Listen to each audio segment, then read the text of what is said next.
Hello everyone, welcome back to my channel. My name is Sabina, I'm from Kazakhstan. Today's theme will be about some history of Kazakhstan, and mainly I want to tell you why Kazakhstan is so multinational.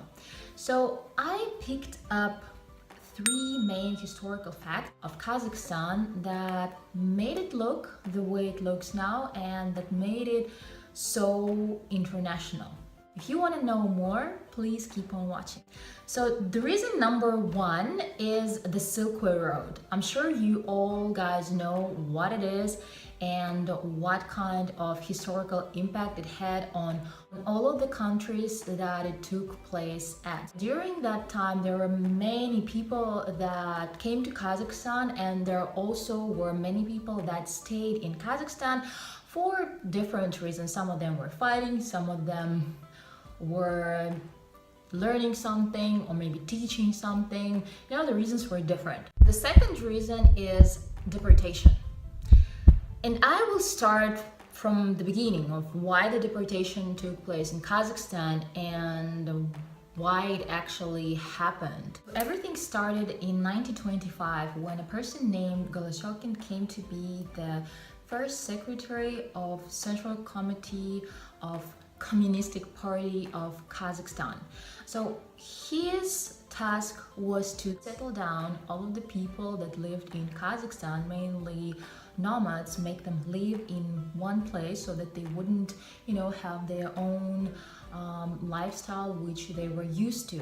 One of the first things that he did, he confiscated animals from the people. He confiscated all of the goods which were, valuable in this or that way. So he basically took away the source of living of people. As a result of his activity, by 1933, out of 40 million animals that were gathered from all of the people that lived in Kazakhstan, only 1/10 was alive. So why it happened like that is because they would confiscate all of the animals and they would gather them in one place, the 40 million animals. There was nobody to take care of them. There was nothing to feed them with. So they started to kill the animals. So in one place, they were gathering the animals, killing them, and in another place, there were people that were dying of hunger because the only source of their profit, of their living, were the animals. These people didn't know any other life. During the 1931 up to 1933, around 2 million people died of hunger. And another million had to run away from Kazakhstan to Russia, to Mongolia, to Afghanistan, to China, to Iran, to other countries. They were trying to escape this hunger. They were trying to escape this policy that was killing them. Among these people was my grandfather. He was very rich and he had lots of animals. It was just at the beginning when they all started, and he was not lucky enough and he couldn't escape. He was trying to run away to China, but he got caught on the border. They took away all of his animals, all of the valuable belongings he had, and he was lucky enough because he was not arrested, because all of the other people that were trying to escape, run away from Kazakhstan, were called bandits, were called the enemies of the Soviet Union, just because they were trying to save their lives, to save their children. As I've already said, around 3 million ethnical Kazakhs were gone. Some of them died, some of them managed to run away.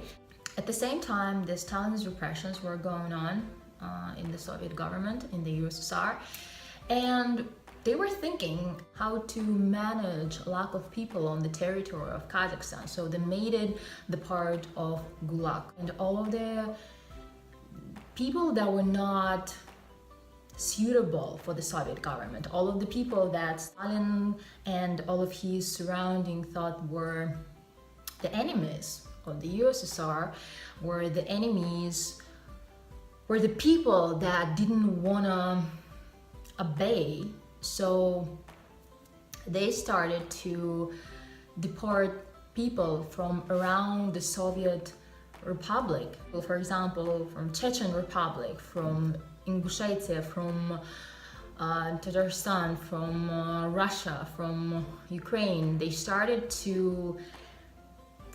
forcing them to come to Kazakhstan.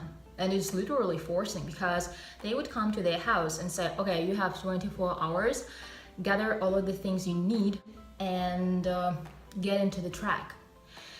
All of those people were made to get into the train where there was no any condition. A lot of people died on the way to Kazakhstan, and the ones who managed to survive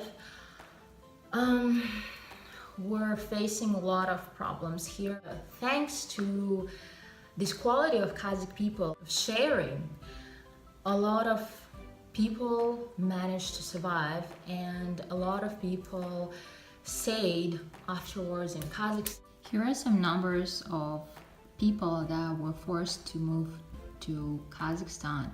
So among them, there were 800,000 people of German ethnicity, 102,000 of people from Poland, 19,000 of Korean families, and over 507,000 representatives of Caucasian nationalities. This is not the only nationalities that were deported here. Among the other ones were the Tatars, the Crimean Tatars, Balkarцы, Kurdi, Turkish people, and many other nationalities. It's just the quantity of which they were deported here was smaller rather than the ones I've just listed.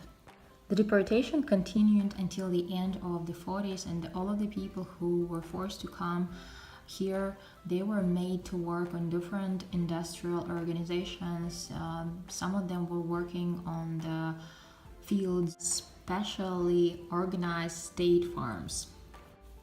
The fact number 3 is Virgin Lands campaign, which took place in Kazakhstan from 1954 up to 1965, and the places, or better to say the territory in which it took place, were Pavlodar, Petropavlovsk, Kochetav, Kostanay, and Tselinograd, which is actually now called Astana. In February of 1954, young people all over the USSR started to come to Kazakhstan. They left their jobs, they left their houses in Moscow, Leningrad, Kiev, Crimea, and other cities to come to Kazakhstan in order to make it one of the greatest and biggest agricultural centers. In the first 3 weeks, there were 25,000 young people who came here, and by the June of the same year, it was already 75,000. Unfortunately, among these young people, there were very few girls, and in some time they started to become a really big problem.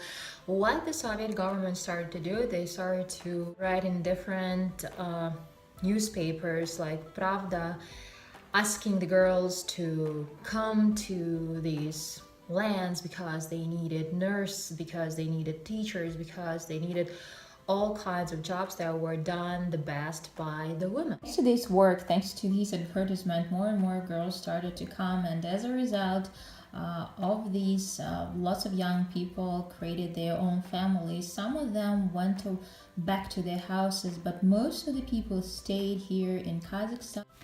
I gave you a very basic information about why Kazakhstan is so multinational. You can always read more about the Silkway Road, about the influence of the deportation of different nationalities in Kazakhstan. I'm sure you will find more detailed information if you Google it. And the one thing that I also wanted to tell you about in brief is the Algier. That's a specialized camp where only for women. For women who were the wives of the Soviet government enemies. And we have a memorial museum. It is 33 kilometers from Astana. And if you come there, to Astana, you should visit this museum, and in this way you will see what was going on and what were women going through and what the Soviet government was doing. Thank you very much for watching. If I missed anything, if maybe you still have more questions, you can leave them in the comments. Thank you for watching. Bye bye.